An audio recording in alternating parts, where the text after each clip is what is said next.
You are so independent. Then when you are in trouble and you really, really need someone to talk to, you look around and they're like, okay, like, I don't know what to say or whom to talk to, especially when it comes to dating women, because most of the refugees that came here are women with the attitudes like, well, the man has to. And then there is a long list of what the man has to and what does the woman have to do? Well, she has to be beautiful. Like this is me being me. I invited him for some game.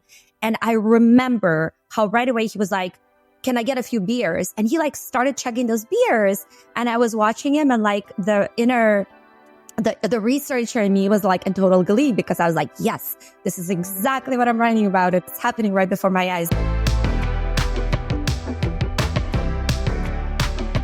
Hello and welcome to another episode of the Dating Beyond Borders podcast. Today, my guest is Irena, a Ukrainian polyglot living in Norway.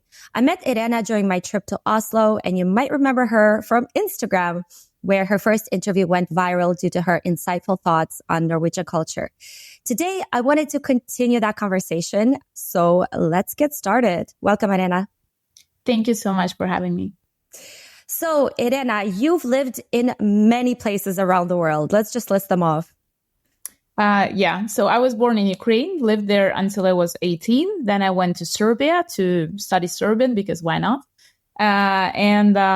I've lived for a really short time in Germany, so 3 months. And then it was like 3 months from then. So Germany, Italy, Palestine, Jordan. And when I was 21, I came to Norway. So I've stayed in Norway ever since. So it has been 13 years here with some short breaks to other countries. So why did you settle on Norway? As I was talking to some Norwegians and my colleagues at work, and they were like, why would people come to Norway? Why? My story is a very typical one. I got married to a Norwegian man and when I was 21, and I came to Norway, but we are no longer together. We divorced a long time ago. So love brought me here, but love for Norway made me stay.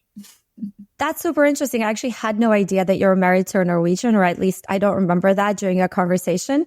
So what was that experience like? What culture shocks or what cultural differences did you guys experience? Yeah, because first of all, I was really, really young, right? Like 21 years old.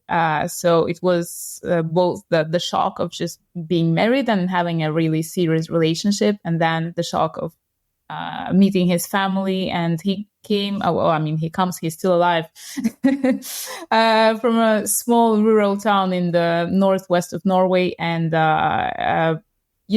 because we are now divorced, you could guess that it didn't go really well. I did have some issues, like both with him and with the family, and our divorce. Like one of the biggest reasons was actually the cultural shock and inability for us to find the common ground. And also, I think like for both of us, the young age, because I was 21 and he was 3 years older than me. So both of us were really, really young. And of course, that influenced the relationship. So they say Norwegians don't typically get married that early. So it's interesting to hear that you guys got married pretty early. And did you date for a long time before getting married, or was it kind of an instant thing? Well, I can tell you like briefly.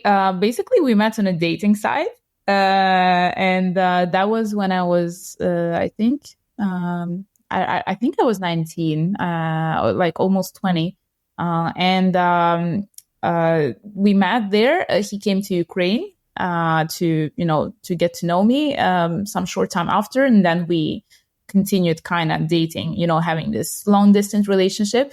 And we decided to get married basically because back then Ukrainian citizens could not live in or like even come to the Schengen countries without a visa. So for me, it would be kind of problematic, like for us as a couple, to just be together. It was exhausting to like having to go somewhere to meet all the time. So we decided that, well, okay, like we love each other. We can just get married in order to be together. So it was not, that kind of let's get married for the sake of marriage, but it was more like, let's get married because we want to be together in one country. And that was the only solution back then. So that's why, like, it was not that he was crazily keen to get married. Yeah, that's what I thought. Did you know anything about Norway before actually coming to Norway or dating a Norwegian? Not that much. I had a certain interest for Norway, and also fun fact, I worked as an au pair in Sweden for 1 week. And that was just basically prior to meeting my ex-husband. So I worked there for 1 week, but the family thought that au pair's tasks were cleaning and stuff, which it is not. And so we mutually decided to end the contract. But they lived on the border with Norway. So I actually came to Norway and I stayed in Oslo for 1 day. And I really loved it. I remember like Norway, Scandinavia, Sweden, like so interesting. And I got really fascinated. But then I came home and I got a little bit sad and depressed. I didn't know what to do with my life. So a friend of mine opened a dating site, and it was her own, like she was the creator and the owner, and she asked me just to test it. And I was testing it, and yeah, one of the people who wrote me was my ex-husband, and that's how we met. When you guys ended the relationship, how did you feel about staying in Norway? Were there some things that you didn't really like about the country, or did it feel like home to you? When I came to Norway and when we just got married, first of all, as I mentioned, he comes from a small town. I told him I come from a small town by Ukrainian standards, but by Norwegian standards, that would be like Oslo. I told him we have to move to Oslo. I am not able to live in a small town, as you just mentioned. Like, I also want to travel. I want to experience other cultures. He was like, okay. So we moved to Oslo, and like that was so fascinating for me. I remember I was like, wow, like, all the new things and all the new cultures, because Oslo is a melting pot. Like, of course, being the capital, there are people from all over the world here. And I remember like trying all this new food, and it was really exciting. So that was the positive thing. And then the reality hit me. And looking back then, it's just I think that the weather is a really big factor that has been with me ever since. People say that you can get used to it. But I think that even a lot of Norwegians, like Norwegians that were born here, they still struggle. Like the seasonal depression that comes around November and stays with you until around March is a real thing. I think I recently realized that I also have it, because like I feel like extremely down in those months. So the weather is a big factor. And again, I'm very lucky that I live in Oslo. So we actually have, we see the sun in the winter, which people in the north do not do. And on the contrary, it gets a little bit dark here in the summer, which in the north it doesn't. It never gets dark. So I think that the north being very beautiful naturally would be kind of challenging to live there, because of the weather conditions. Like it's really, really harsh. And I know also that people from there, they have a saying that unless you were born here, it's kind of really hard to adjust. Yeah.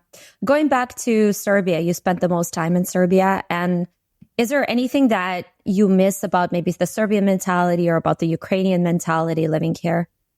I have a funny story like of how I came to Serbia, because I said I just went to study the language. So it was kind of random. And then when I tell about this to people, because I was 18 years old, most of the people tell me, but how did your mother let you go there alone? I really do not know, but I'm really grateful that she did. And I kind of chose it really, really randomly. I wanted to study the language, and I wrote to the university both in Zagreb and in Belgrade, and the one in Zagreb never replied. So that's why Serbia, for no particular reason. And I came there, and it was like, I lived in the hostel, and I stayed in the hostel for quite a long time, like I think 1 month before I rented a room and later an apartment. And I just felt so extremely welcome. Like everyone was really nice to me, unlike the culture we have in Ukraine. Everyone is actually smiling on the street. Everyone is wishing you a nice day. For me, that was a huge positive cultural shock. I remember actually when I came back from Serbia to Ukraine, and like on my first day ever, I think I took some street food, and the vendor was really, really rude to me. I started crying. I came home. I was like, where are those nice people? No one is wishing you a nice day. So Serbia was great. Just the people, really, the food, and just, I've been to many countries. I've been to 45 countries, and as much as I love Serbia, it's not like the most beautiful, amazing country, but like there is really always a place in my heart for Serbia and the Serbian people because of the way I was treated there. And also Belgrade is a big city with a lot of things going on, and this is what I really enjoy. Yeah, I totally agree with you. When I went to Serbia, I kind of had the impression that for whatever reason, I had assumed it would be kind of the stoic way that Russians or Ukrainians can be. And when I arrived to Serbia, I was like incredibly pleasantly surprised, and even more so than, let's say, going to Split or Dubrovnik, because I feel like in Croatia, especially in those coastal cities, there's such a surge of tourism that you're just another tourist and you get treated in a really brisk way and in a very impersonal way, like, oh, you next, and you'll sometimes feel like you might get taken advantage of. But in Serbia, whether it's due to the culture or due to the lack of the tourism, the way it is in Croatia, people were incredibly, like, it's a cool mix of like being very warm, very direct, soulful, like it's like the warmth, but also the kind of truthfulness and the way people speak to you, like you feel really close to them very quickly. And so I realized, yeah, like it's nothing like Eastern Europe in that sense, maybe in the directness. But why is it actually? I'm curious because, there is this stereotype of like, let's say Eastern Europeans being very cold, unapproachable. And I found that as well with doing interviews on the street. The worst, I have to say, is talking to Eastern Europeans because they will not stop on the street. But what's more, sometimes they will, but if they don't, they'll kind of just walk past you and they're not even going to smile. They're not even going to acknowledge you. They're going to give you like the most resting face ever. Right. And I just wonder why. Have you thought about this at all? Yeah, I have actually thought about it a lot, and people have asked me, and I always see two things. First of all, I think that the reason for this is the communism. I think that it has completely destroyed our spirit. Most of the Eastern European cultures have been under the communist rule. Some for more, some for less time. But I think it kind of like killed our soul. Like before, people used to be suspicious because there were spies everywhere. This was like not a joke. I'm not making it up unless, guys, you do not believe me. Just look it up. And you had to be really careful, and you had to really think of what you say and to whom, and trust whom you trust or whom you do not trust. So people kind of, it was just better to shut up, and people lived in this for generations. And this legacy is there with us right now. I see the change. I see that this culture is slowly dying, and I'm really happy about that. But we need, I think, at least maybe like 50 more years to get rid of that mentality completely. And this has affected like a lot of the countries in the Eastern Bloc, so to say. Serbia, by the way, also used to be a communist country, but as you know, like it shifted. It had a different model of communism, actually the happy communism or whatever. Everyone remembers the glorious days of Yugoslavia where you could travel and they were so rich, so they actually enjoyed some happy times. And also because of their mentality, they're, I don't know if it's even correct to call them Eastern Europeans because they are like Southeast Europeans. So it is that when it comes to us, I personally think that it is communism. And then when it comes to us, Russians, Ukrainians, like Poles, etc., I think that it is true that we might come off as rude and cold and closed off, just like Norwegians, except the rude part. But in my personal opinion, so yes, like, we have this like, yes, what do you want to hear next? But then, yes, I haven't forgotten my real accent. But then, when you get to know us, when you have a Ukrainian or Russian friend, like we are first of all very loyal people, like at least that, I consider myself to be a very loyal friend. I will always be there. I will follow up on you, and I will be there when you need me. So it just takes a little bit more time to get to know us. But in general, actually very, very warm people. And also, for example, the foreigners that speak Russian or Ukrainian or any other Slavic language, if they speak it well, like we immediately consider them as like part of us. which in some cultures is not possible. In Brazil, gringo, you will always be gringo, right? Like that, you will be foreigner, which is not a bad thing. But they just have this term, and that's how it's used. But for us, I have a lot of friends who speak Russian, and we're like, hey, you're Russian, brother. Yeah. True. Yeah, I think that's a great point to make, because I think, well, we can say that Scandinavians are, they tend to be not very approachable, and also Eastern Europeans tend to be not very approachable. But I think there is a difference, because I think with Eastern Europeans, not to be biased because I am one, but when you get a little bit close, you really get deep. You get deep right away.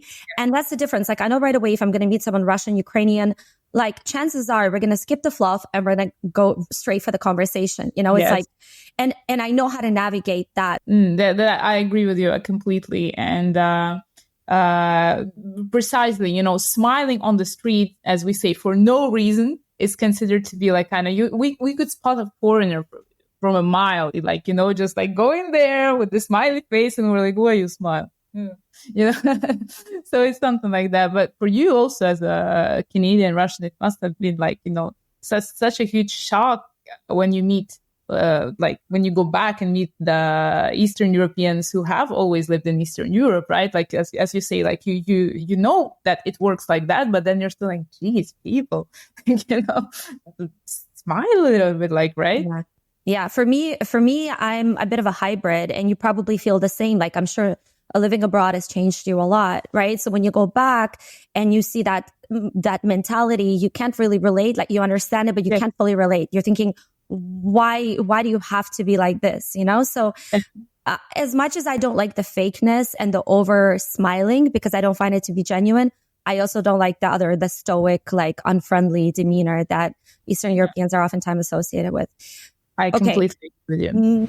Hey guys, I just wanted to take a second to thank you all for tuning into this podcast. These podcasts take so much work, so any of your support is much appreciated. If you have a second, please go and give it a follow and a 5 stars if you really enjoyed it. Now, back to the episode. Norwegians. Though, I want to continue that conversation from that viral reel that you're so famous for. By the way, for the record, that was the first interview that I cut up on the street, and I just thought it was perfect. It was such a cool interview, and I was not wrong. And that actually started the whole trend of me posting interviews. It started with you, so congratulations. But Norwegians are different in that way, right? Are they hard to get to know, in your opinion? Yes, they are very hard to get to know. And it's, as you said, like in our Eastern European culture, there is this deepness, that there is this like connection. It's very strong. So there, I sometimes feel like hitting my head against the walls, when trying to speak to Norwegians. So it's like, and it's just, they are hard to get to know because I mentioned that in the reel. So as Marina mentioned, in case you haven't seen it, go and check it out. It's the shortened version of what I'm about to repeat.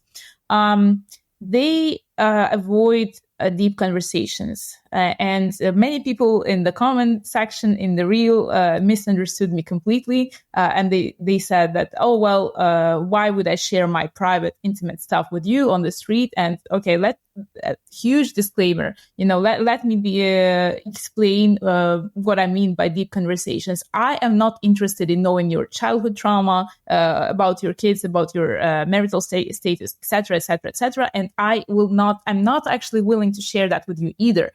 So what I'm interested in is like, let's skip so what do you do, and what did you do on the weekend, and what will you do next summer, and So this was a Norwegian Russian accent kind of. And I'm interested to hear your thoughts, opinions. How do you see the world? Like, let's talk about that. Let's have an engaging conversation. We don't have to necessarily talk about politics. I personally enjoy talking about politics, but I understand not everyone does. I'm not pushing that.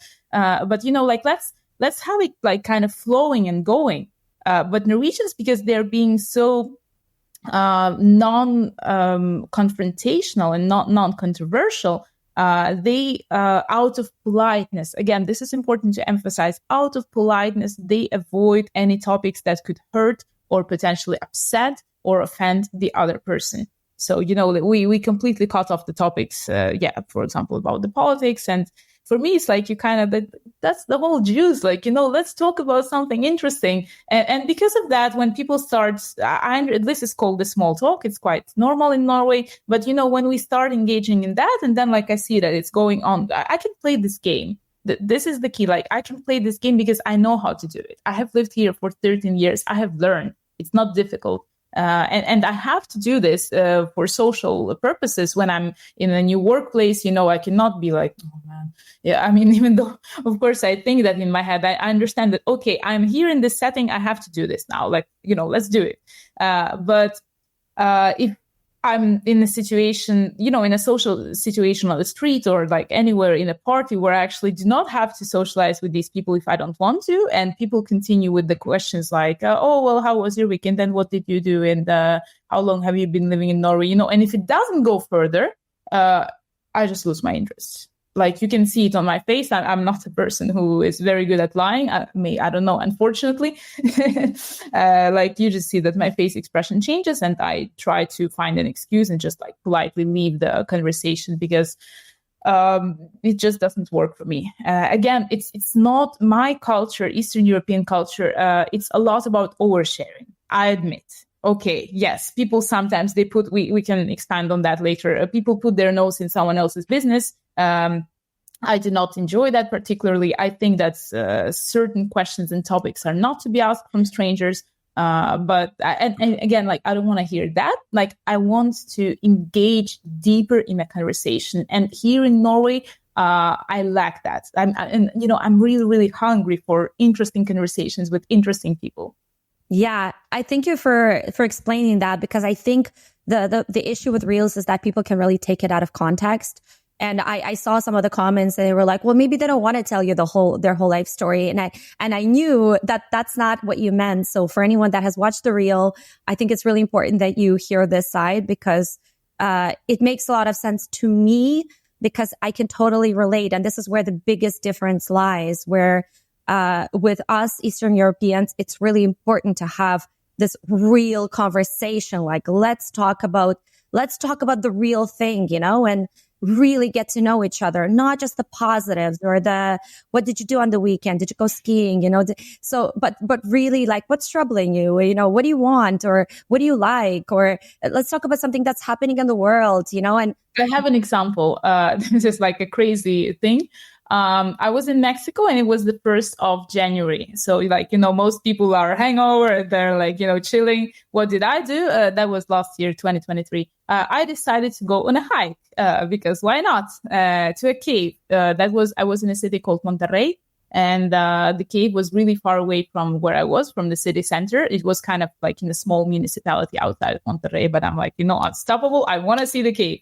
I went to the cave and there were like actually quite a few people there, maybe, I don't know, 10 or 15. And we could not enter by ourselves. We had to go in a group. So we enter in the group. Most of them are Mexicans or Spanish speakers. I speak Spanish as well. And then out of the whole group, I don't know why, but I chose that one guy to take a picture of me. And I asked like, hey, can you take a picture of me? He happened to be a Peruvian who lived in Monterrey, just came there as a student. And he's still living there. And, like, long story short, we started chatting. And one of his first questions was, Irena, do you have a contact with your inner child? How? Like that guy, when you say deep conversations, like he's the definition of a person for deep conversations. Like, it was extremely deep for such a short period of time. And we met again, like while I was still in Mexico, and I introduced him to my friends, and we all went on another hike together. And now I'm like so happy because it has become a beautiful friendship. We call each other maybe once per 2-3 months, and we do the update, and the conversations, we talk for like an hour or two, and the conversations are always, like so just extremely deep and interesting, and like it always goes on and on and on and on. We never have like awkward moments. I don't know what he did last weekend. He never tells me. We never get to discuss like even about the most trivial things. We always go like super deep. So Rilen, he doesn't speak good English, I know, but he's learning, but I'm gonna send him the link. So thank you for Saludos, amigo. yeah, yeah. So really from the bottom of my heart, gracias por ser mi amigo. So you know what, I can relate to that in a way where with online dating, the one question that irks me the most is, hey, how is your Friday? Or how is your day? And I look at the message and I think I have so much information in my profile and you couldn't think of any other question. There is no way to answer this question that wouldn't be a conversation killer. You don't know me. Do you really genuinely care how my Friday was? No, you don't. So why are you asking? So right away, I'm trying to kind of break rapport in a way. So I'll always answer like, hey, had a horrible day, or like I'll try to inject something into it that could be a conversation, a continuation of that. But a lot of times they'll be like, cool, nice, the end. Conversation finished, And so, and this is why I always say, like, I'm always drawn to, people and also cultures that can go deeper, with like, oh, nice. And they'll say something genuinely that happened to them, and then we'll keep it going. And it's going to be a real conversation right from the beginning. It's going to feel like we know each other versus staying at the surface and trying not to offend. Because the thing is, I feel like if you're trying not to offend, you're trying not to stir the pot, you're really never going to get to know the person. And the one thing that I hear about Norwegians, and I'd love to hear your thoughts on this, is that even with friends, they struggle to share these issues and difficulties that they're going through. What do you think? Well, here is the thing. Here's my little big secret. I do not have any Norwegian friends. I'm sorry, but that's a cliche. Yeah? I mean, okay. I do have one Norwegian friend. And here I have to make a disclaimer and again explain to people what it means for me. What does the word friend mean for me? What does it mean to be, to have a friendship with someone for me? So a friend is not someone that, in Latin America or in the Middle East, friend, no. So a friend is someone that I keep in touch with. It doesn't have to be every week or every month or maybe even not every year, but that we keep in touch. We update each other. I know what's going on with in that person's life. And what I mean by update each other is by messages or calls, not by the stories that I see on social media. That's not a genuine connection. And that we also do or have done in the past some activities together. So that we do something. For example, I have had a lot of great relationships at work. Those are colleagues. Those are not my friends as much as I like them because we have never gone out, for example, for a coffee together. So this is my personal definition of a friend. Maybe you guys that are listening to this, you define friendship differently, and that is totally fine. But this is how I look at it. So I do not have any Norwegians after 13 years of having lived here. And people might say now, oh, well, maybe it's because you don't speak Norwegian, or maybe it's because blah, blah. I speak Norwegian fluently. I used to teach Norwegian professionally. And I am fully integrated in the Norwegian society. I also consider myself Norwegian Ukrainian. So that's not the reason. I do have one Norwegian friend. She doesn't live here anymore. She lived here when I was studying for my master's. She was also a student. That's how we met. So why is she my friend? Because she's not a real Norwegian. She speaks Spanish, French. She lives in France now. She has lived in Venezuela and Mauritania, of all the places. She's an extremely interesting person. And we haven't seen each other, I don't know, for 4 years. We always keep in touch. Maybe every half a year or every year she calls me, she sends me a message. She really cares. I can say that. So Anna, again, I feel like I'm on a TV show. Like Anna, I know she will definitely listen. I will send her the link. I really, really love you. And you're such a great friend. And, but yeah, she doesn't, and she probably knows this. For me, she's not a real Norwegian in the sense of that word, even though she is very, very Norwegian by the name and the looks. I don't know if they share. I think that they do struggle because there is statistics that there are a lot of suicides, right, in Scandinavia in general, not only in Norway in particularly. People kind of struggle, that there is the loneliness in the society, and then also for the elderly people, right, and they stay in the in those elderly homes and sometimes feel lonely. So we have a lot of, for example, in Norway, we have a service of volunteers. I used to do that at some point when I just came to Norway to visit those people and for them to feel less lonely. There is definitely an element of loneliness here. I think it is because of the Norwegian, concept or idea of not to bother people. It is very important not to bother other people with your problems and the things that are going on in your life. I have an example. I was friends with a Swedish girl many years ago when I just came to Norway. I did a language exchange with her. She wanted to learn Russian and I wanted to learn Norwegian. Little did I know she did not speak Norwegian. She spoke Svensk, which is a mix of Norwegian and Swedish, but, it didn't matter to me back then. And we became friends. We used to go out together and, speak about different things. My Norwegian was getting better, her Russian too. And at some point, my ex-husband and I were having financial difficulties. And I told her that, I'm really worried about paying the rent next month and we're really struggling and I was really stressed. And she said, "Oh, I'm sorry. I hope it will be all right." And that's it. And that's when I felt like, all the coldness. I don't really know if people will say now, "Whoa, what did you expect?" I don't know. I expected, honestly, a little bit more empathy than that. Like that one phrase and that's it. Like I thought, and I promised myself, I remember I said, like, "Irena, this is a lesson for you. Try to treat people differently. If someone comes to you with their problem, try to be open and helpful because it's really difficult here in Scandinavia and you do struggle, especially as a newbie, a newcomer."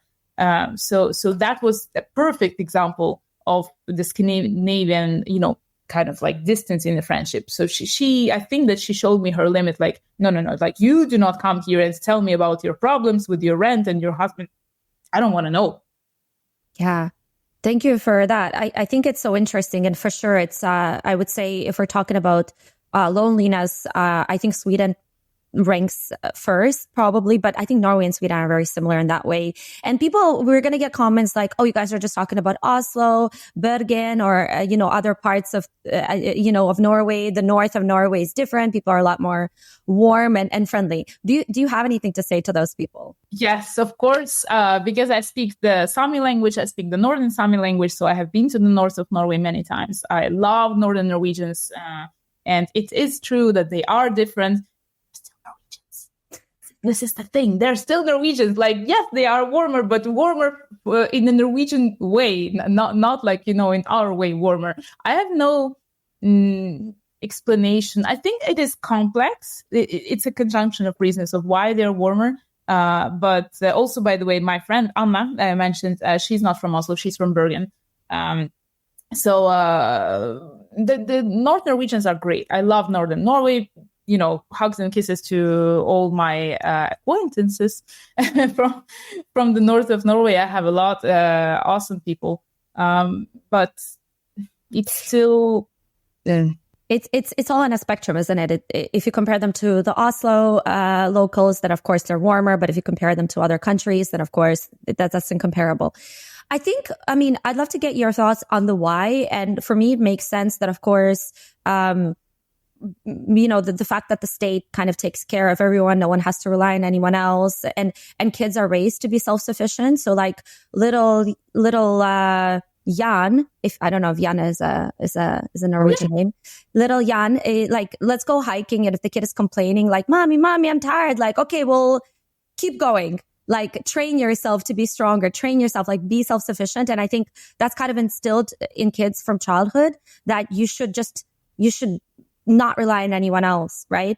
And in Sweden, it's a whole thing that I focused a lot on, where like in the 70s, they kind of made this almost, it's not a rule, but it was, they put this in the constitution. I can't quite remember the logistics, but, that no one should feel indebted to anyone else, so that, if you're a mom, that you shouldn't rely on your kids and vice versa, so that people wouldn't feel that strain of relationships on them. And, a huge part of the reason why we have so many lonely people, of course. But what do you think? What are your thoughts? Of course, you and the podcast listeners might have heard about the famous Janteloven. which is the infamous law in Scandinavia, in Sweden, Norway, and Denmark. I think it comes from Denmark, if I'm not mistaken. It was mentioned in a book of a Danish writer. So it has, I don't remember like the set of rules, but one of the rules, the most famous ones, is that you are not better or not worse than anyone else. With in other words, it means, do not stand out, do not be like the extra, what they would call in English nowadays, just be just the regular person. And again, we go back to this of like not offending anyone, but which this applies. Norwegians are debating about this janteloven thing. Like, is it still true nowadays? No. I think that, of course, the Norwegian society, they travel all the time. Because they have the money. So they need the world. The world needs Norwegians. So the society is in transformation and transition. So we cannot talk about Norway today and Norway, for example, 20 years ago. Those are two different countries. But there is a certain truth to that. Like, they do not like people that,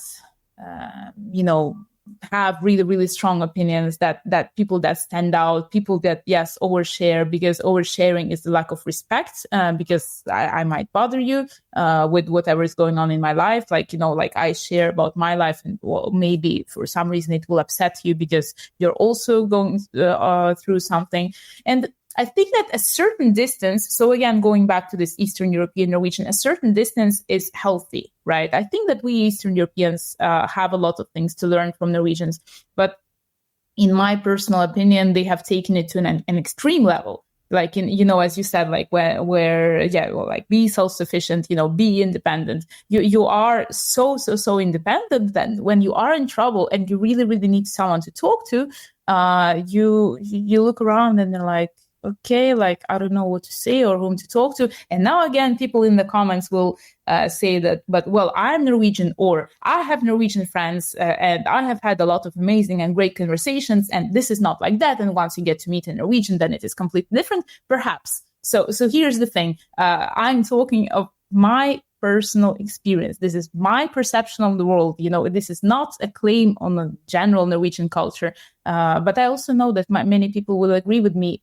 Unfortunately, I wish I were wrong, but I know that this is a case for many foreigners living here. Exactly. And we are talking from the perspective of a foreigner, not of a Norwegian who's born and raised in, let's say, Oslo, and who has a set of friends from childhood.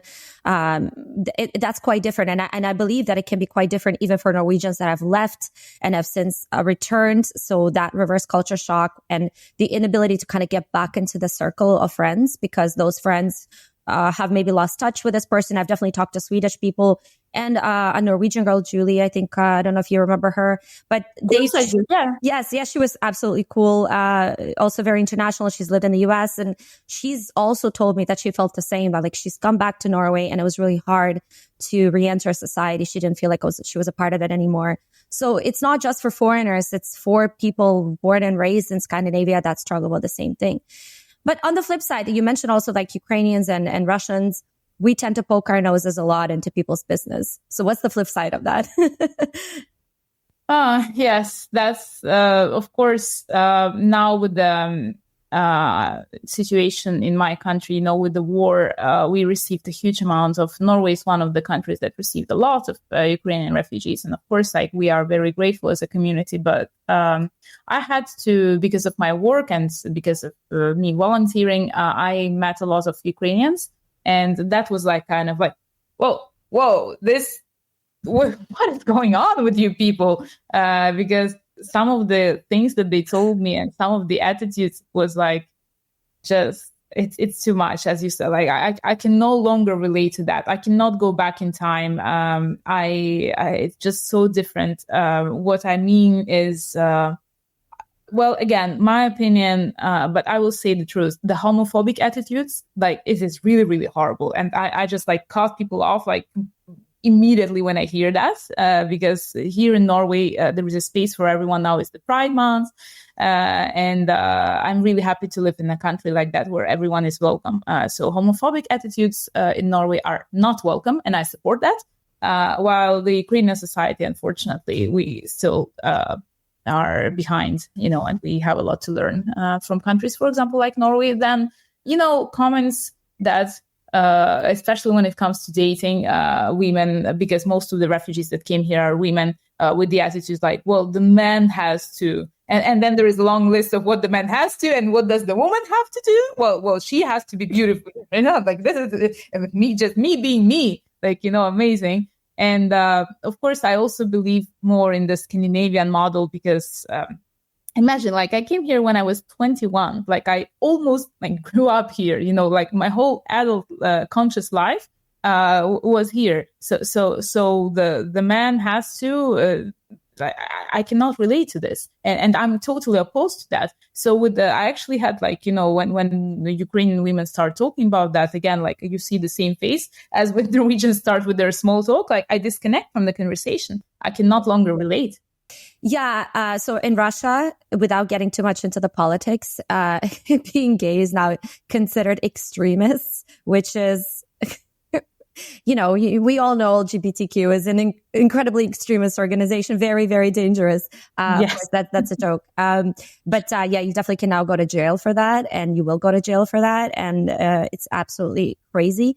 But without, getting too much into the politics, but talking about gender roles, and what I find interesting with the newer generation of Ukrainian women is that it's a lot of the attitude of like, the man owes me, but I don't have to do anything in return, that right? I find really hypocritical, because I understand gender roles, but that's not gender roles. That's you expecting something and not doing anything. So, yeah.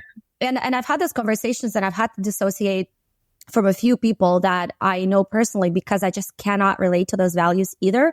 I would say I'm very much am for chivalry. I think it's beautiful. I think it's really great when a man can open the door and foot the bill. Mm-hmm. But I do believe in there being a certain type of partnership, not just take, because, I look beautiful and because I put in a lot of money and effort to get ready for this date. Well, that's no one's problem. That's you. If you have to put in money into how you look, that's your problem, Exactly.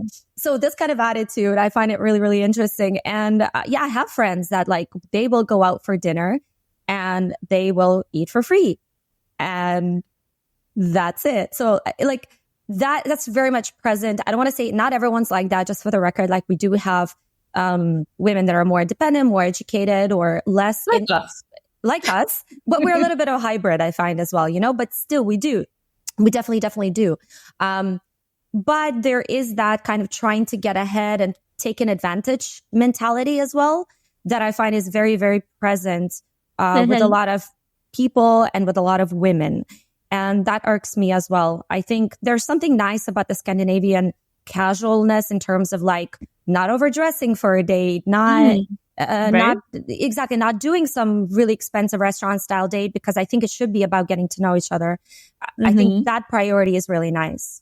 I agree with you completely. And I have like two comments to add to that. First of all, I was talking to also a refugee lady from Ukraine that came here 2 years ago. And we were talking, like, she's married to a Ukrainian man, but she has had relationships with foreigners. And then I was telling her my experience that with my last boyfriend, that we were living together, and we were doing all the house tasks together, like he would, for example, clean the bathroom, I would clean the apartment, and the next week we would switch. So it would be 50-50. And then the groceries, we would always split. We would literally take the bill and say like, oh, well, okay, it's like you had this, you had that. And then the common meals that we had together, we would do, just do in half. And it was really convenient for me. And when she heard that, she was in horror, and she was like, why do you do this? Why do you live like that? And I said, well, he worked. I mean, okay, he didn't work at the time, but like in general, I was like, well, this is like my money. This is his money. Like he's an independent person. I'm an independent person. For Ukrainians, this is really a shock. They're like, oh, this is Europe. We do not want to live like this. We want the men and blah, blah. No. Like I oppose to that. And on the flip side, because I am Ukrainian, the men that are attracted to me, or the men I go out with, they also expect a certain mentality, right? Because there are also stereotypes. So they think like, okay, she Ukrainian means that she, uses 1 hour to get ready for a date and blah, blah. I have a very, very negative actually experience with a Palestinian Syrian man that I went out on a date with, or actually on many dates 2 years ago. So he came here also because of the war in Syria, and he's fully integrated into the Norwegian society. He's an engineer. He has a job. He has a house. He has a car. He has everything. Like, a very independent person, and so am I. And we started going out first day, second day, third day. I wouldn't say that we were in a relationship, but, like we were getting there at some point. And then I went to France with my girlfriends. He called me and he told me, well, I have a request for you. Could you maybe like put on a little bit more makeup and perfume and, do something with your hair? My first reaction was like, what? do you really mean that? Like, are you for real? And he was like, yeah, because when you don't take care of yourself, then I feel like kind of you don't love me. I was like, man, you gotta be kidding me. And I told him, we're in the 21st century. We live in Norway. I have a full-time job. I don't have time for all that. And when you met me on the first date, I was without, like right now, I'm without makeup. I do wear makeup. Friends that know me know that I sometimes do, usually to work or to a party. But like I'm comfortable this way, which again would be in Ukraine would be kind of frowned upon, like you did not like prepare yourself or whatever. Like, man, I don't care. I live in Norway. This is my reality. This is different. So long story short, he broke up with me by message on Instagram by saying that, well, you did not do what I asked you to do. Wow. I was like, you gotta be kidding me, man. And now it's a funny story for me to tell, but 2 years ago, it was quite traumatizing, I have to say. It was like, he was also a very intelligent person. We had all those deep conversations, everything I wanted and needed. But like this appearance part, his perfume collection was bigger than mine. He was like, this is the typical thing with the Arab man, like, it is there. And I guess that he was expecting that kind of like typical Eastern European, Ukrainian lady, which I am not and never have been. This is the thing. I was not like that when I was in Ukraine. I've always been me. Yeah. Yeah. That's why I always struggle when someone, let's say, is going out with me and they have a little bit of the Russian fetish, because first of all, I don't look the part. Like I say, I look more Portuguese or something than I do Russian. Second of all, I don't fit into those stereotypes at all. And it's ironic because I do focus on cultural differences. And there are things about me that are definitely very Russian, but the stereotypical Russian thing that people are looking for, again, also Russia is so different. And you have so many different types of women, and as well, when people think of Ukraine, they think of a certain type of woman that is going to spend hours getting ready. And, so and we have those like Middle Eastern guys with Ukrainian women. That's like a really popular coupling. And I think because of those really strong gender roles that they're kind of hoping to get into like, he's going to foot the bill. He's always going to flash money and she's going to be the trophy. Right. And so if that's how you get seen, if you get seen as that stereotype and that someone expects that from you, it's unfortunately it's not going to work in the long run. But what about relationships with Norwegians? Any thoughts on that? Any experiences, positive or negative? I love the negative stuff, but positive as well. Yeah. I haven't, like prior to this interview, I thought about this. I haven't been on a date with an ethnic Norwegian for more than 10 years. so I'm definitely the wrong person to ask. But let me expand on this. I'm like, they're just I guess physically not my type. Nothing wrong with that. I realized that Scandinavians and Germans, the Germanic people, not my type. Sorry, guys. And I'm sure that I'm not the type of many people, including I think I'm not the Norwegians type, which is perfect. So it's mutual. So I usually do not go out with them, but at some point of my life I did. And I do go out with people who are Norwegians. They were born in Norway, but they are not of Norwegian descent. So, they speak Norwegian as a native language, but the face does not look Norwegian. I can tell, I think it's a really like, I have a lot of mixed feelings about this story. It's a funny story, but it's also kind of sad. And there is a surprise in the end. So I love telling stories. My friends know this. I will try to make this one really short. So this is a story about my date with a Norwegian man of Chilean descent. And that was 2 years ago when the war just started. So I was like, my mental state was like, not really clear, but I thought like, maybe to go on a date to just have fun. Let's see what happens. And he's a journalist. So I thought like, wow, journalist, deep conversations. Great. That's amazing. Like, let's go for that. We went to a local bar where I live. I live in the center, and the conversation was not really going well. Like we were speaking in Norwegian, and then it was kind of at some point we came to the part of the conversation where he was asking me, what do you eat for breakfast? And I think that was because he ran out of other questions to ask. I thought like, dude, are you sure you're a journalist? And then like kind of felt like, and then he said one thing. He said, oh, well, women do not usually give second chance to men and blah, blah. I thought like, all right, like fine, I will go with you on the second date, even though I was not planning to. And the second date was at his place. You were asking about the Norwegian experience. Here you go. Here's the Norwegian experience. The first date could also have been at his place. This is quite common and typical in Norway. Why? Because it is safe here. There is 99% chance that if someone invites you to their home, nothing will happen. I know that everyone is comfortable with that, and that's totally fine. You should trust your gut, and do whatever you prefer. But for Norwegians, it's totally chill, and Norwegian men and women do that. And it doesn't necessarily mean sex, but most likely it does. But let's be honest. So I came to his place, and what I noticed at first, it was kind of like, there was a pile of washed laundry, but like unfolded there. And I thought like, me, Eastern European, I was like, okay, you did not prepare for this date. and it was kind of a little bit dirty. So I thought like, okay, right. But again, like typical Norwegian, it's like, totally chill. We didn't do much because we have nothing to talk about. I figured that out on the first date. So we kissed. Okay, it was fine. Like I didn't want to go further. So there was nothing else. And then I decided to leave after 1 hour or so. And then I said, again, Eastern European in me, I said, are you going to walk me to the metro? Because it was late at night and it was about 15 minutes walk, which of course, Norwegians usually do not do that because this is a safe country. And then he said, do you want me to? And then like I saw like, by his reaction, I was like, you know what? No, like I would go alone. And, like me being an independent woman, with this attitude, no, thank you. And we did not really stay in touch much, but he was writing to me. Then again, listen, this is quite typical.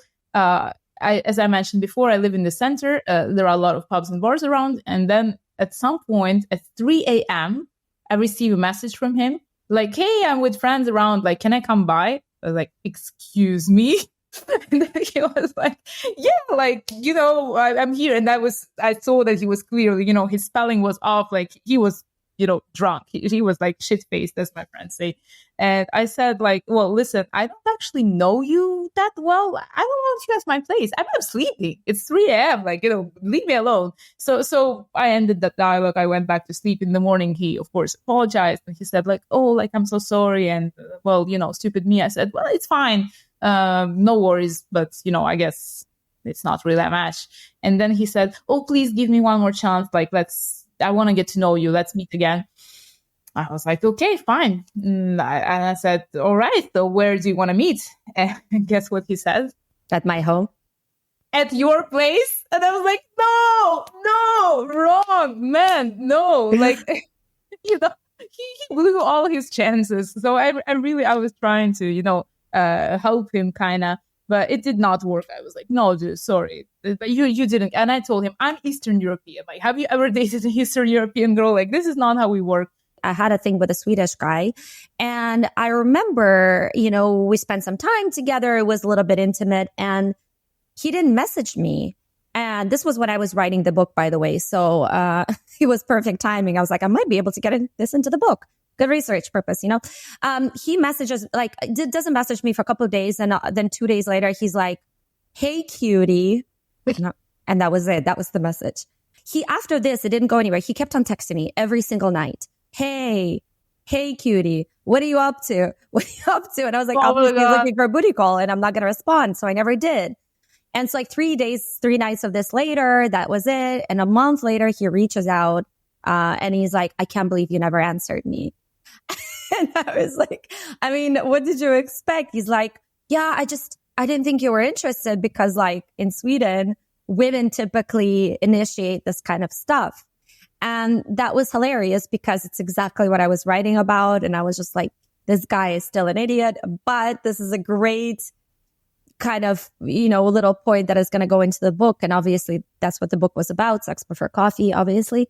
But it's that like lack of, it's like a little bit of not knowing how to initiate, how to continue. I don't know if it's a little bit of laziness because women do a lot of the work, so they don't really have to, which makes the whole process really frustrating. Absolutely. And one thing I have to say, like, there's a big elephant in the room, and we mentioned it a little bit with Mario. Hola again. Hi. How do they combat this inability to initiate? They drink. Yes. So I had like another really quick story with actually a Norwegian guy. That happened, I think last year, not too long ago. I was at a Latino party. I love Latino parties, like, like the energy. I just went to one like last week. It was like, reggaeton, like salsa, bachata, amazing energy, amazing people. And yeah, I just go there for fun. I don't go there for dating or anything. But anyway, there was this Norwegian guy and he was kind of quite drunk already. And then he was like, again, like the Scandinavian in his face, like, completely not my type, but he used to live in Ecuador. So he spoke Spanish, and his dance moves were definitely not Norwegian. Like, he was kind of Ecuadorized or whatever. But what I was really put off by was the amount of alcohol he drank. Because I observed him and his friend group, that was a small club that were dancing next to us for like quite some time. And, when he approached me, and I openly asked him, like, I was like, how many have you had already? Because like this, for me as a woman, like this is really off-putting. Like, I'm sorry, guys. And with Norwegians, it's really like Jekyll and Hyde. Those are two different people, day and night. Completely. They go in their reserved self, like, like super like respectful. I respect your boundaries. We have this distance. And then Friday, Saturday, smashed, like, just drunk. And both women and men do that. I had one ex-colleague. At some point, we were discussing this and she said, I would never date a person who doesn't drink. For the record, I do not drink. I have been, I cannot say sober because I'm not an alcoholic, but I haven't been drinking for maybe 6 or 7 years, which has also been a struggle. But yeah, so you see how they think. Like when she said that, I thought like, well, is there anything like wrong with me not drinking? I felt really bad. When she said that, I was like, oh, wow. And I joked, I said, well, you and I wouldn't be a couple, I guess, but this is really sad. I really, really do not like this. I like a man who has enough courage to be able to approach me, even to be able to approach me on the street, not the kind of catcalling approach, but the kind of like, hey, what are you up to? I've met a lot of people like that in other countries, not in Norway, even though some Norwegians have like talked to me. A bus driver tried to flirt with me a month ago. Well, again, he was from India, but like I think born and raised here by the accent. So and that was like, he was not my type, but I thought that was so cute. Like he was really, really nice. Like he was making an effort. I love that. I appreciate that. Please, more of that.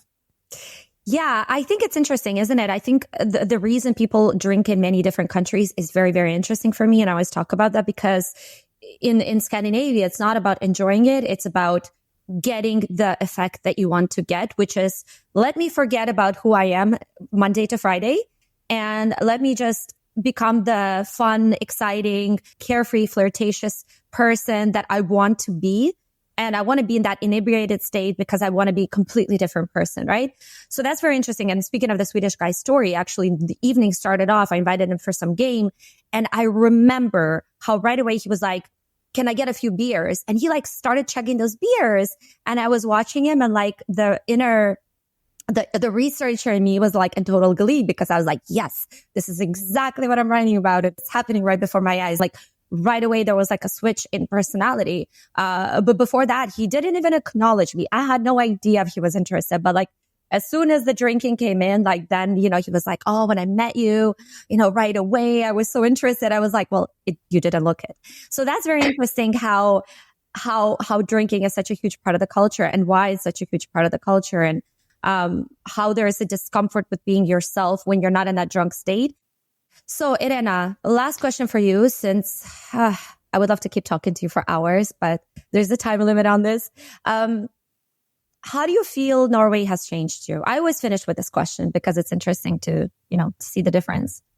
That's a really good question because, I cannot, I think it's just really even like physically not possible, nor mentally, to come here when I was 21 and just stay exactly the same Ukrainian self that I was 13 years ago.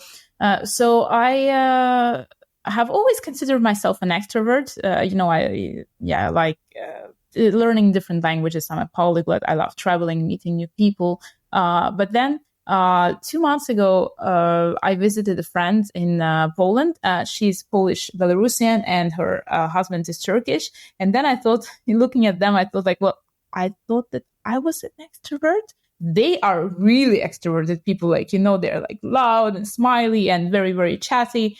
And I think that Norway has made me an introvert, so to say. I think, of course, it's not only Norway, it's the age as well. Like I have become older, but my friend, for the record, my friend is older than me. And it's just, I think that because I have heard it for 13 years, right? Like, do not stand out, do not be different, be the same as everyone else. Me being an immigrant, I have worked really hard to integrate into the Norwegian society. So I guess they succeeded. Like now, I'm one of those people who, doesn't say hello to my neighbors. Kind of like it feels awkward when people talk to me on the street, even though it depends on the interaction, especially when I'm not in Norway. I'm actually like really happy and open up. But I would not start a conversation myself in a store or in a situation like this. So I have become a lot more reserved and a lot more like into it. And now I will share something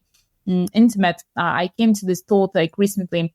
I think that you can be a really reflective person and work on yourself, even if you live in an extrovert country like, I don't know, Mexico or Spain or Brazil or whatever. But personally, for me, I think that it would not have been possible. I think that had I lived in, for example, Brazil, then I wouldn't be able to work on myself as much as I did here in solitude in Norway. Norway has given me like all this space that I needed for the mental and inner work that I have done on myself. And I'm really, really, really grateful for that.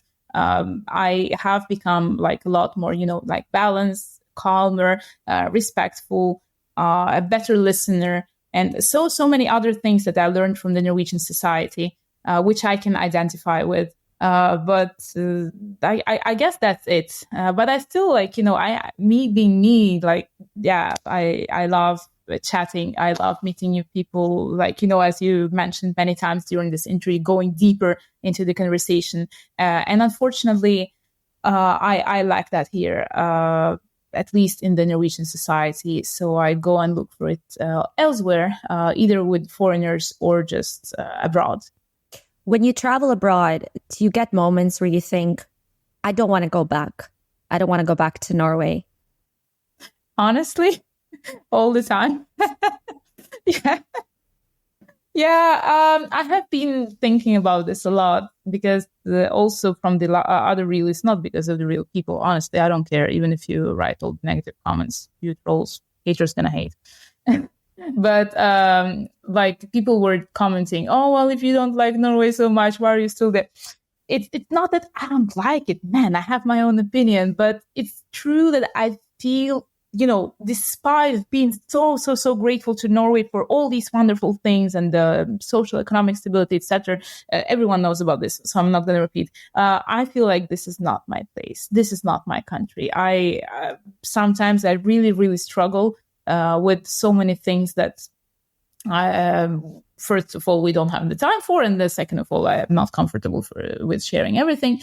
But then, again, I'm kind of spoiled. I'm Norwegian. Then I'm thinking okay, I go to Italy or Spain and I'm like, in Norway, for example, I work until 3 p.m. So 3 p.m. compared to 6 p.m. in Italy, and then like we here, we have the transparency, we pay our taxes, we don't have corruption. In other countries, it's different. Everything here is digitally. I can go on and on and on and on. As a Norwegian, I'm very, very spoiled. And when sometimes I met some men abroad and we were talking like, in the early stages, and I was like, maybe you would come here or I would go there. I'm like, no, you come here. This is also very typical Norwegian because we are extremely lucky and, pampered by our state. That it works. The system works here. So maybe I would like to leave Norway, and try to live elsewhere. But then I don't really know where. And I don't really know what I'm going to do, but now is the moment of my life when I'm really considering, because of the circumstances. So I might, I don't know. Maybe I will move and you will never see me in Norway again. And then we can repeat this interview in a year. And then I would be sitting on the beach with a cocktail in my hand in Brazil. And I would be like, yeah, Norway, like I'm so happy here. I don't know. Thank you for the transparency. I think it's a complicated conversation for anyone that's going to be leaving comments. It is complicated. I live in Canada and I know that Canada is so wonderful in so many ways. Like the government just gives me money sometimes and I don't know why. And so I appreciate those things. You can appreciate the things that the country gives you and still not feel entirely at home because there are so many parts of your personality and parts of you that one wants this, one wants that, and they can never agree. Like part of me likes the stability, but part of me is like, I hate the climate. Obviously, Norway, I'm sure you can relate to that even more, right?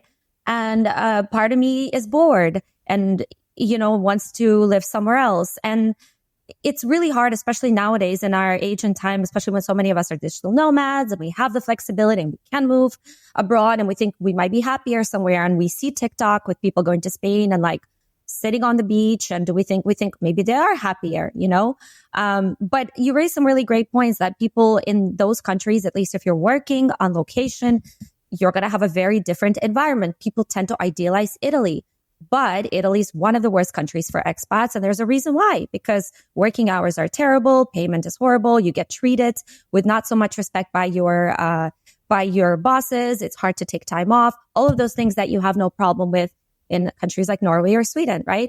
So it's plus and minus. And that's why it's so hard for us nowadays to choose where we want to live because we want to be on the beach in Brazil. But the reality of that can be a little bit different than the way we see that reality, right? With the way we visualize that life with going out and partying and enjoying ourselves. And the older we get, the more our priorities change as well. And partying becomes less of a thing that we crave to do constantly. So I think if anybody can agree with this, if anyone can relate, then please let us know as well, because it's always interesting to hear what everyone is going through.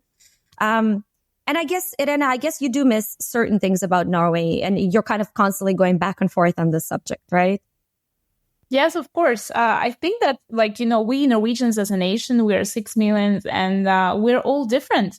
Like there are, the classical Norwegian that we have been talking so much in this interview. And then there are other people who have, had the experience of traveling. So their mentality is different. And then there is me, for example. I'm also Norwegian. So I believe that in this country, because it is so inclusive and supportive, there is place for everyone, also for me, also for Norwegians like me. Again,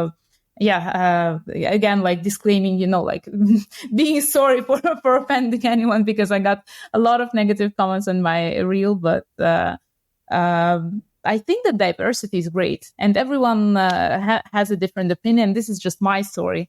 And I thank you for listening to my story. I hope it has been interesting for you. Yes, for sure. And for anybody that's listening or watching this, I try to keep this as honest as possible because I don't think that anybody wants to hear some generic niceness. And we want it to be a personal experience, which is what Irena shared. Obviously, it's very interesting for me to listen to this because I know that you say the truth like a good Eastern European. and I value honesty. Whether it's positive or negative or anywhere in between, life is not black and white. It's shades of gray. And we're talking about the shades of gray in here. Irena, where can people go and check you out? Yes, you can go and check me out on my Instagram account. I would be happy to meet, nice international friends. Please, no stalkers like last time from the reel. I know this is probably not going to stop the stalkers, but I'm sorry for that.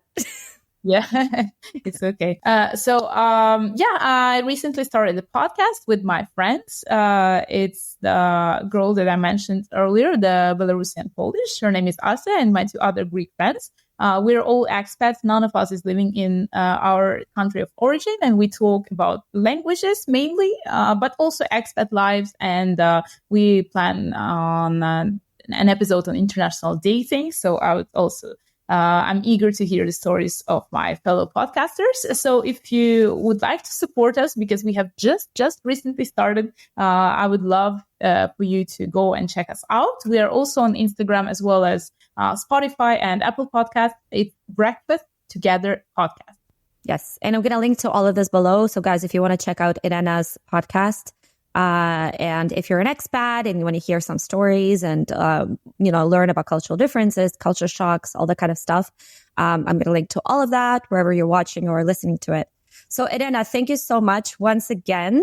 And yeah, such a great chat. I always enjoy talking to you, and we haven't seen each other for exactly a year. I just realized. So right? Pretty crazy timing.